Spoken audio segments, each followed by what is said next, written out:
Pronto, pessoal. Então a gente vai iniciar com um assunto inicial do primeiro ano, para a gente ter uma base, tá certo? A gente vai avançar um pouco, depois a gente volta, a gente vai para o segundo ano. E a gente vai intercalar primeiro e segundo ano.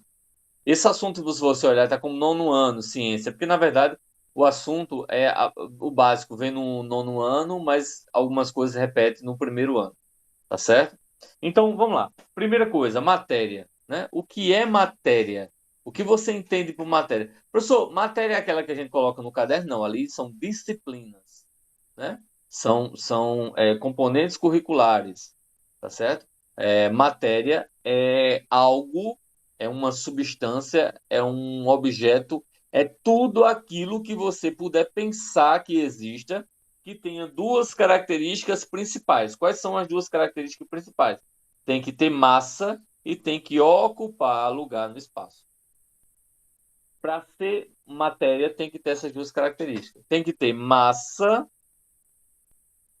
e ocupar lugar no espaço é a mesma coisa dizer que tenha volume. Então, tem que ter essas duas coisas, massa e volume. Se não tiver massa e volume, não é matéria. Então, um livro, uma casa, uma bola, um objeto que você imaginar, você é uma matéria. O ar que respiramos é uma matéria. Pessoal, como assim o ar? O ar, a gente né? Como é que eu vou pesar o ar? Pega uma bola de futebol vazia e uma bola de futebol cheia. Pesa as duas. Você vai ver que tem massas diferentes. Ocupa lugar no espaço, ocupa o ar, ocupa lugar no espaço. Como assim, professor? Compra um saco de bola de sopro. Então você consegue, por exemplo, pegar o saco de bola de sopro, que vem com 50 bolas, pegar o saquinho, colocar na sua bolsa e trazer para casa. Mas vai experimentar colocar dentro da sua bolsa as 50 bolas cheias para ver se tu consegue. Tu não consegue uma sem estourar. Dependendo do tamanho da bolsa, né? Porque mulher tem umas bolsinhas pequenas, mas tem mulher que anda com uma bolsa que parece que vai se jogar dentro, né? A minha aqui em casa mesmo vive mudando de bolsa. Às vezes ela não sabe nem para onde é que tá as coisas dela, porque fica trocando de bolsa e se perde. Ela tá escutando ali, daqui a pouco eu apanho. Então, ocupa lugar no espaço. Ocupa lugar no espaço. Já está reclamando. Ocupa lugar no espaço. Tá entendendo? No ar. A gente consegue ver isso aí. Agora, professor, o que não seria matéria? Um pensamento não é matéria. Pensamento, por mais que você tenha pensamentos inúmeros mil, você não consegue, não ocupa lugar no espaço.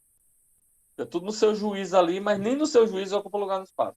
Ah, professor, estou com a cabeça tão cheia de pensar, mas isso é psicológico. Porque fisicamente a cabeça não fica cheia. Psicologicamente, sim. Tá? Mas fisicamente, não. Então não é matéria. Outra, a luz. A luz é matéria? Não. Ela não tem. Você não tem como pesar a luz. Você não tem como medir o volume da luz. A luz é regida por outra propriedade física. Mas matéria não é, não. O som é matéria? Não. Não é, não. Também não. Tá certo? Não é matéria. Precisa de um meio para se propagar, mas não é matéria. Certo? Então, tem outras coisas. A gravidade não é matéria. A eletricidade não é matéria. Tá certo? Então, essas coisas não são matéria. Quando a gente fala em matéria, então a gente fala em algo que é maior, é de uma perspectiva maior. Madeira, mármore, água, a gente tem o quê? O vidro. A gente fala algo sem especificar, é algo macro. Madeira, é qualquer tipo de madeira. Qualquer tipo de madeira, qualquer quantidade de madeira, estou falando de matéria. Agora, quando a gente pega uma quantidade tipo madeira é matéria. Um tronco de uma árvore é uma porção da matéria. É um pedaço, é uma quantidade.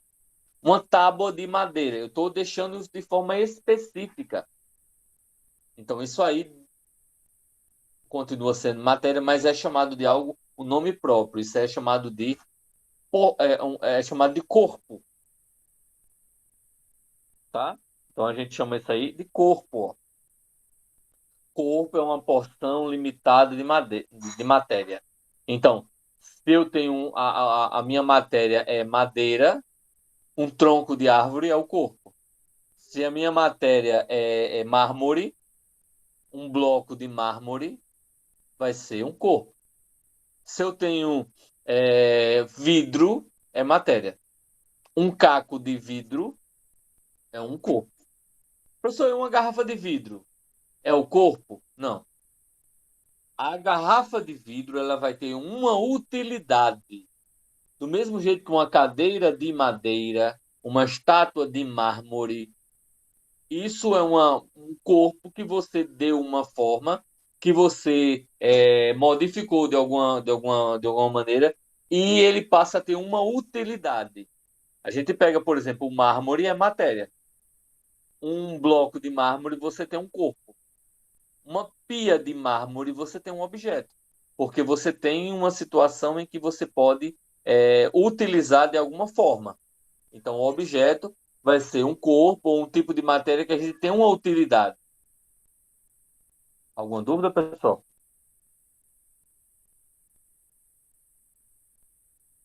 Alguma pergunta? Eu só fiquei em dúvida na questão da água. Da água, pronto. Você pega água, matéria, um copo com água, ou uma garrafa com água, um recipiente com água. É uma porção. Aí você tem o quê? Corpo. Mas aí você pega soro fisiológico. É feito à base de água, é um objeto. Cubos de gelo. É feito à base de água, é um objeto. O que mais? O suco que eu vou fazer para casa. Eu estou utilizando a água com uma finalidade, então é um objeto. Deu para entender, Érica? Deu sim. Beleza. Então vamos continuar. Qualquer pergunta é só fazer. Você deve ter percebido que alguns materiais são mais duros, outros mais fácil de ser quebrado, certo? Isso aí é chamado de propriedades da matéria. Existem dois tipos de propriedades que a matéria tem: propriedades gerais e propriedades específicas. As propriedades gerais é aquela que todo tipo de matéria vai ter, são características que todo tipo de matéria possui. Enquanto que as propriedades específicas não é todo tipo, não, tá? As propriedades específicas são aquele tipo de matéria em que você pode definir, tipo, ponto de fusão, ponto de ebulição, quer dizer, temperatura que solidifica na geladeira, temperatura que entra em ebulição, densidade, certo? Isso são questões específicas. Se eu disser, ó, qual é a substância que tem densidade igual a 1? É a água. Professor, quer dizer que não tem nenhuma outra... Não, é a água. Outra substância. Ah, tem uma substância que é densidade 0,5, 0,5. É a água? Não, é 1. E qual substância é 0,5? É o gelo. O gelo, a densidade é 0,1. Outro. Tem uma substância que a densidade é 13,5. É muito denso. Que substância é essa? É mercúrio. Então, através da densidade, além da densidade, é bom ter sempre outras características. Ponto de fusão, ponto de ebulição. A gente consegue definir que substância ela vai ser. Que substância é essa, tá bom? E aí, como eu falei, as propriedades da matéria se dividem em propriedades gerais e propriedades específicas, tá? As propriedades gerais são essas que vocês estão vendo aí. Pelo menos uma parte delas, tá? Impenetrabilidade, elasticidade, indestrutibilidade, massa, extensão e inércia. A gente vai ver cada um tipo dessa daí, tá? Primeiro, a gente vai ver o quê? Impenetrabilidade. O que é impenetrabilidade? É a propriedade que diz o seguinte, a propriedade geral da matéria que diz assim: dois corpos não podem ocupar o mesmo espaço ao mesmo tempo. Isso não é possível. Certo? Porque, tipo, se você pegar um copo com água, encher todo ele de água até a borda, certo? Você vai ter Você vai ter e pega um copo, um gelo, um cubo de gelo, só um cubo de gelo, e coloca dentro, o que é que vai acontecer? A água ela vai transbordar. Por que ela vai transbordar? Porque já tem água 100%. Para o gelo entrar, a água tem que sair. Quer ver um exemplo prático? Tu vai comprar óleo, aí tu não compra daquela de plástico, não. Tu compra da de lata. Ou tu compra leite condensado de lata, né? Que ainda tem, alguns tem de lata. Então, o que é que tu vai fazer? Se tu pegar o leite condensado, é melhor, vamos falar do óleo mesmo, que é mais líquido. O leite condensado é mais viscoso, né? Mas se você pega o óleo, e aí a lata de óleo, como tinha antigamente, e você fura só um lado, é difícil demais de sair. Você tem que ficar balançando para o óleo sair. Como é que você facilita? Quando você fura um outro furo na lata. Você tem aqui, aí você fura de um lado, aí para sair você faz um furinho pequeno do outro. Por que que isso acontece? Por que que você tem que fazer isso? É porque todo mundo faz assim? Não. É porque para o óleo sair com facilidade, tem que o ar entrar por um buraco e o óleo sair por outro buraco. Se por acaso você só abrir um, fica a briga do ar querendo entrar e do óleo querendo sair. Aí não sai. Você tem que apertar com força, você tem que balançar que é para aquele bicho gigante sair. Do mesmo jeito, vocês já tiveram a experiência, né? Eu fiz muito isso. Eu acho que eu de tanto tomar leite condensado na lata, eu acho que foi que eu adquiri intolerância à lactose. Mas eu já fiz muito. Leite condensado lá em casa na lata era perdido. Só durava 2 ou 3 dias. Porque, primeiro, quando chegava em casa, eu escondia a lata, fazia os dois furos e ia-me embora tomar. Tá entendendo? Escondido dos meus irmãos. Lá em casa são 4. Então, quem pegasse primeiro, os outros se arrebentavam, porque nem cheirava. Então, o que é que acontece? Para poder sair o leite condensado, se você pegar uma lata de leite condensado, furar só um furinho e for tentar sugar, oxe, é só sofrer, não sai. Ou você vai amassar a lata todinha para que o leite condensado saia. Agora, a partir do momento que você faz o outro furinho, aí ele sai mais tranquilamente. Por quê? Não, dois copos não podem ocupar o mesmo espaço ao mesmo tempo, certo? É aquela história. Quando tu vai pular numa piscina, tu pula de barriga. Se pular de barriga, vai ficar com a barriga toda vermelha. Por que isso acontece? Porque quando você bate na água, ela não permite inicialmente que você entre com facilidade. Porque por que a gente pula em pé ou pula, mergulha com as mãos, né, juntas assim? Por que a gente faz isso? Que é para justamente como se fosse furar a água.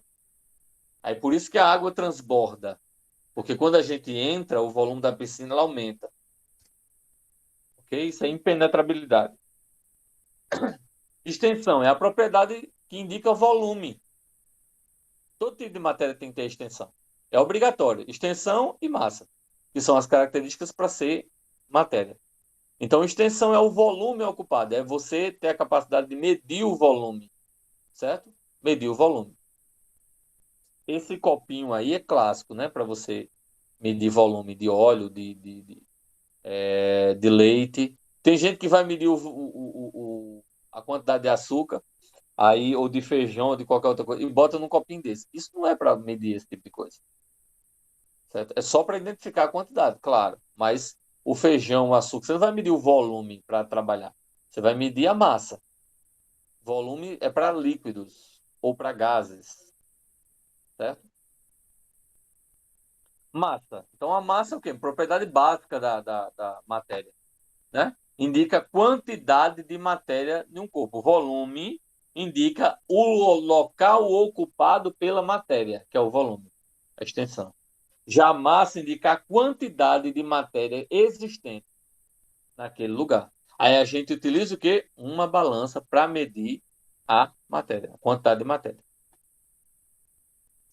Inércia. Inércia, eu não sei se vocês lembram, mas inércia é visto em física também. Quando estuda aí as 3 leis de Newton, né? Inércia, a resultante das forças é igual a massa vezes a aceleração, e a lei de ação e reação. A toda ação corresponde a uma reação de mesmo valor, de mesma intensidade.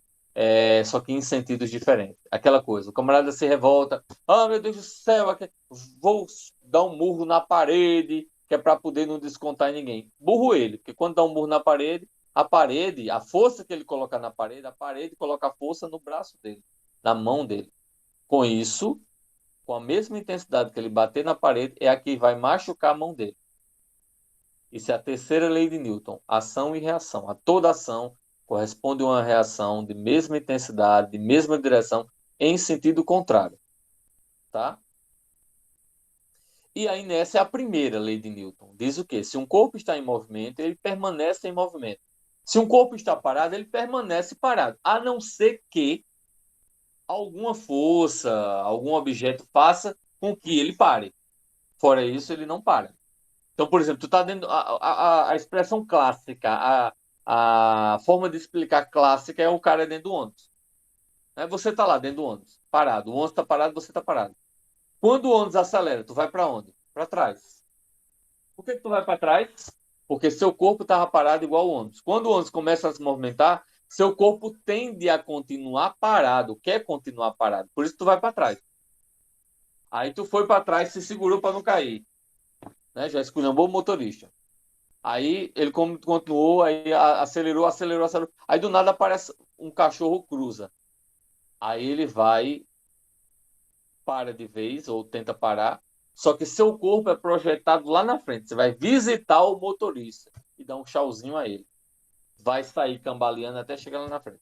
Por que isso acontece? Porque o seu corpo, junto com o ônibus, estava em movimento. A partir do momento que seu corpo, o ônibus para, seu corpo tende a continuar em movimento. Por que não se deve jogar objeto para fora do vidro? Porque a velocidade que o carro está, se o carro tiver a 80 km por hora e tu pega uma latinha e joga para fora, a velocidade que a latinha vai estar é a 80 km por hora. Então, se essa latinha atingir uma pessoa, vai atingir a pessoa a 80 km por hora. Por isso que é proibido e dá multa se jogar para fora do carro. Tudo baseado nessa e nessa. Tá certo? Deixa eu ver se tá faltando. Pronto, tá já terminando, tá bom? Só um tempinho aí que a gente termina. Elasticidade. O que é elasticidade? É a capacidade de esticar. Mas, professor, o senhor está dizendo que isso todo objeto tem? Se eu pegar uma pedra, professor, eu vou esticar onde? As moléculas, ao ser você colocar uma força, as moléculas, antes de quebrar, elas têm elasticidade. Só que às vezes tem objeto que é visível, certo? Como uma borracha, né? Um elástico qualquer, uma liga de dinheiro. Então, é visível a elasticidade, que ela tem a elasticidade maior. Outros objetos você não consegue visualizar, porque a elasticidade é menor. Indestrutibilidade diz o quê? Nada pode ser criado nem pode ser destruído, apenas transformado. Certo? Então, professor, mas se eu pegar um papel e queimar, ele vai ser destruído. Não. Ele vai ser transformado em cinzas e gás carbônico. Se você pegar uma madeira, ela vai queimar, mas ela vai se transformar em gás carbônico, vai se transformar em carvão. Então, nada é criado. Você não cria. Eu vou plantar um pé de caju e eu estou criando. Não, você não está criando. Você está fazendo uma transformação. Você está pegando uma semente ou uma muda e está fazendo com que ela cresça, ela desenvolva. Sei lá, um cajueiro, ele só vai gerar um novo fruto se ele tiver antes a castanha, para poder gerar um novo fruto. E assim, um pé de manga só vai nascer um pé de manga se aquela manga que já existia anteriormente, que foi chupada, que foi jogado o caroço fora, aí desse caroço vai nascer uma nova manga. Tá? Então, nós encerramos aqui as propriedades gerais da matéria. Alguém tem alguma dúvida, pessoal?